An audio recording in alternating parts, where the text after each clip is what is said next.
जय श्री राधे मेरे प्यारे मित्रों, प्यारे भाई बहन।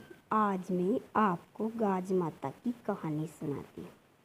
गाज माता का व्रत भादवा सुदी को किया जाता है, यानी कि भादवा की कृष्ण पक्ष की अमावस्या के बाद में कभी भी ये व्रत किया जा सकता है।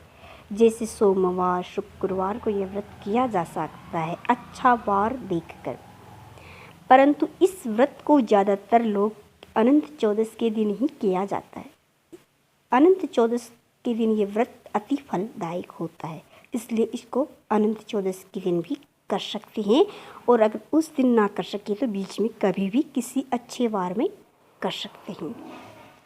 इस व्रत में हमें मिट्टी के 2 भील भीलनी और 1 राजा 1 रानी बनाना चाहिए।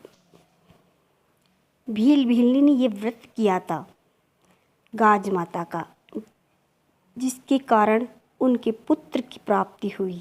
और राजा रानी ने इस व्रत को अवज्ञा की थी, जिस कारण उनके पुत्र को गाज माता ले गई थी।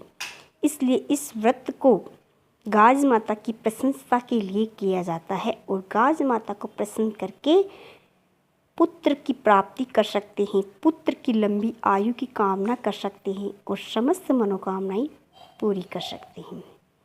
तो इस व्रत में हमें सुबह स्नान करके भगवान की पूजा करने के बाद में हमें एक काली मिट्टी से गाज माता और भील भीलनी के पिंडी बनानी चाहिए। उनको अच्छे से वस्त्र पहना के एक छोटी सी नदी के हिसाब से छोटी सी नदी बनानी चाहिए। उस नदी में थोड़ा दूध और थोड़ा जल डालना चाहिए, क्योंकि गाज माता का व्रत भील भीलनी ने नदी के किनारे किया था। इसलिए हमें भी छोटी सी नदी घर में ही हम बना सकते हैं। बाहर तो हम कहीं जा नहीं सकते आजकल, तो हम घर में ही छोटी सी मिट्टी की नदी बना के उसमें थोड़ा सा पानी डाल के पूजा कर सकते हैं। चाहे किसी पटरे पे कर लो, चाहे ज़मीन पर कर लो।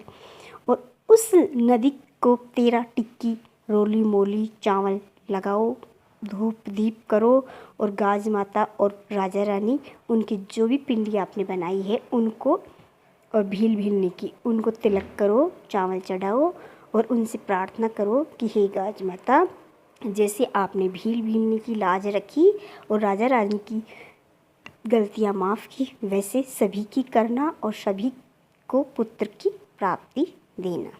ये कामना प्रार्थना हमें गाज माता से करनी चाहिए। तो अब मैं आपको गाज माता की कहानी सुनाती हूँ। एक गांव में एक राजा और एक रानी थी। तो भादवे के महीने में गाज माता का प्रभाव रहता है, इसलिए गाज माता आंधी तूफान के रूप में गाजती घोरती राजा के महल की तरफ से निकली। तो रानी ने देखा कि ये तो गाज माता है, तो गाज माता को हाथ जोड़कर विनती करने लगी कि हे गाज माता, अगर मैं नहाएड़ी रह जाऊं तो मैं आपको 1.25 किलो की सीरा पूड़ी की कढ़ाई करूंगी। तो गाज माता के आशीर्वाद से रानी नहाएड़ी रह गई। कुछ दिनों बाद में रानी ने गाज माता से कहा कि हे गाज माता, अगर मुझे पुत्र हो जाए तो आपकी मैं 2.5 किलो की सीरो पूड़ी की कढ़ाई करूंगी। कुछ दिन बाद में रानी को पुत्र हो गया। रानी को पुत्र होने के बाद में उसे किसी ने याद दिलाया कि तुमने गाज माता से कहा था कि उसका व्रत करूंगी, उसका उद्यापन, उसकी पूजा करूंगी, तुम वो करो। पर रानी ने अनसुनी कर दी और सोचा कि क्या होता है, बाद में कर लेंगे कभी भी। तो गाज माता को क्रोध आया और गाज माता भादवे के महीने में गाजती घोरती राजा के महल में आई और वहाँ पे राजा रानी सो रहे थे और पलने में राजकुमार सो रहा था। तो गाज माता पलने समेत राजकुमार को उठाकर ले गई और नदी के किनारे, गांव से बाहर नदी के किनारे भील और भीलनी दोनों ने गाज माता का व्रत किया था, विधि विधान से उनकी पूजा की थी। और वो तो जंगल में लकड़ी काटने के लिए चले गए और उनकी कुटिया के पास उस पालने को रखकर गाज माता चली गई। जब भील भीलनी जंगल से लकड़ी लेकर वापस आए तो पालने समेत राजकुमार को देखकर प्रसन्न हो गए उनके भी कोई पुत्र नहीं था, इसलिए उन्होंने गाज माता की पूजा की थी। उन्होंने उस बच्चे को देखकर प्रसन्न हो गई और कहने लगे दोनों कि हमें कोई पुत्र नहीं है, इसलिए हमें गाज माता ने ये बच्चा हमें दिया, हम इसे अपना बच्चा समझ के ही रख लेते हैं। उन्होंने उस राजकुमार को अपने बच्चे की तरह पाल पोष के बड़ा किया। कुछ दिन बीत गए। कुछ दिन बीतने के बाद में गाज माता की कृपा से भील और भीलनी के घर में अन्न और धन का भंडार भर गया। जैसे राजा रानी के महल में ठाठ थे, वैसे ही भील भीलनी की उस कुटिया में की जगह महल बन गया और ठाठ हो गया। एक बार रानी ने अपने कपड़े धोबिन को धोने के लिए दिए और उसी समय भीलनी ने भी अपने कपड़े धोबी को धोने के लिए दिए, तो धोबी से गलती हो गई। भीलनी के कपड़े तो रानी के पास चले गए और रानी के कपड़े भीलनी के पास आ गए। रानी ने तुरंत अपने कपड़ों को पहचान लिया और कहने लगी, ये कपड़े मेरे नहीं हो सकते, परंतु मेरे जैसे कपड़े पहनने वाली क्या इस गांव में, इस शहर में कोई दूसरी औरत हो सकती है? क्योंकि मैं तो राजा की रानी हूँ। मेरे मुकाबले कपड़े पहनने वाली रानियों की जैसी पोशाकें कोई हो ही नहीं सकती। तब उसने ये बात राजा से कहा, तो राजा कहने लगा, हो सकता है हमारे गांव में कोई ऐसा हो। उस धोबी को बुला के पूछते हैं कि ये कपड़े किससे हैं। जब धोबी के बुला के पूछा गया तो धोबी ने कहा कि नदी के किनारे एक भील भीलनी रहते हैं, उन्हीं ने एक अपने कपड़े धोने के लिए दिए थे, जो आपके यहाँ गलती से आ गए और आपके कपड़े उनके यहाँ चले गए। तब राजा बोला, क्या वो भील हमारे जितना धनवान है? तब धोबी बोला कि हाँ, आपके जैसा ही उनके यहाँ महल है और आपके जैसा ही ठाट बाट है, बल्कि उनके यहाँ राजकुमार जैसा सुंदर पुत्र भी है। यह सुनते ही रानी को अपने उस पुत्र की याद आ गई जो कुछ महीने पहले गाज माता ले गई थी। तब रानी ने कहा, क्यों नहीं उस भील को महल में बुलवाया जाए। तब राजा ने हुक्म दिया अपने सैनिकों से और कहा कि जाओ नदी के किनारे से भील और भीलनी को बुला के लाओ। तब सैनिक गए और भील भीलनी से कहा कि आप लोगों को राजा बुला रहे हैं। तब भील भीलनी ने सोचा कि राजा का आदेश है, हमें जाना ही पड़ेगा, परंतु हमारा ये पुत्र यहाँ अकेला कैसे रहेगा, हम इसे भी साथ ले चलते हैं, राजा जी का आशीर्वाद दिला के लाते। भील भीलनी ने बच्चे को गोद में लिया और महल में आ गए।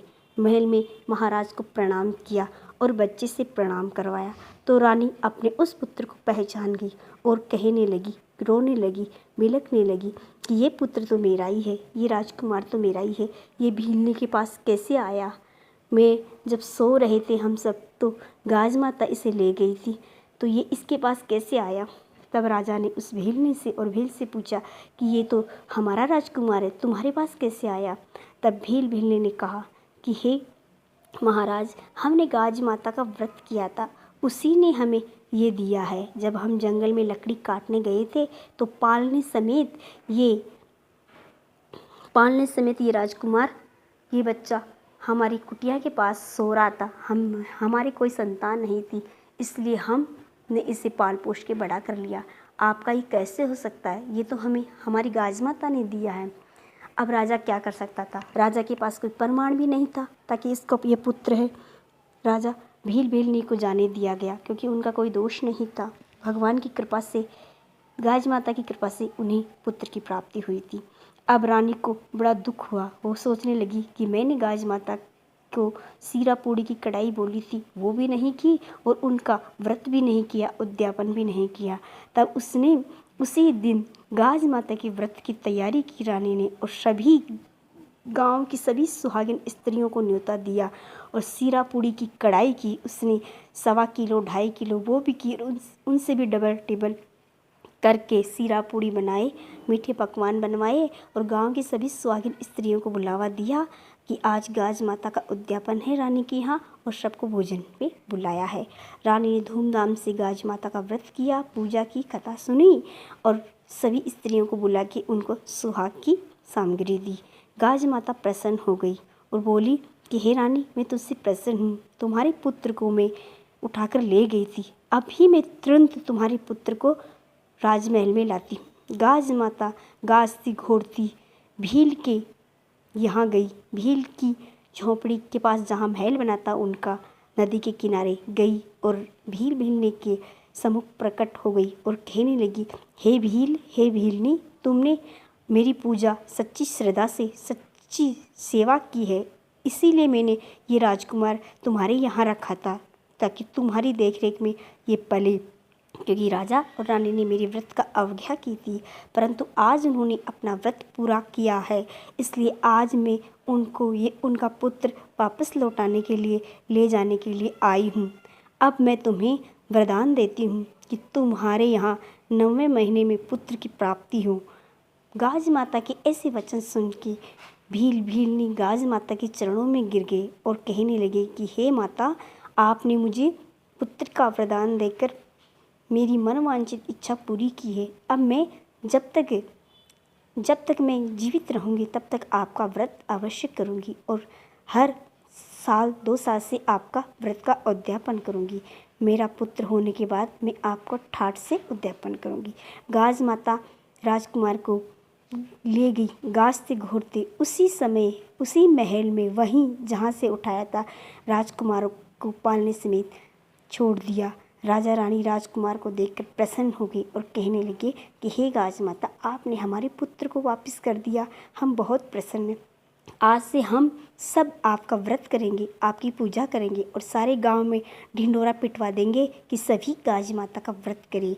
तभी राजा ने सारे गांव में ढिंढोरा पिटवा दिया कि सभी स्त्रियां अपने पुत्र प्राप्ति के लिए, अपने पुत्र की लंबी आयु के लिए गाज माता का व्रत करें। उसी दिन से गांव की सभी स्त्रियां गाज माता का व्रत करने लगी। 9वें महीने के बाद भीलनी को एक सुंदर लड़का हो गया जो राजकुमार जैसा ही दिखता था। अब भीलनी की कामना पूरी हो गई। भीलनी ने भी गाज माता का व्रत का उद्यापन किया और सभी अन्न धन भंडार भीलनी के यहाँ भर गए और राजा रानी भी प्रसन्न हो गई। तो ये थी गाज माता की कहानी। आपको कैसी लगी? आपको अगर अच्छी लगी तो मेरे चैनल को लाइक करें, शेयर करें, सब्सक्राइब करें। धन्यवाद।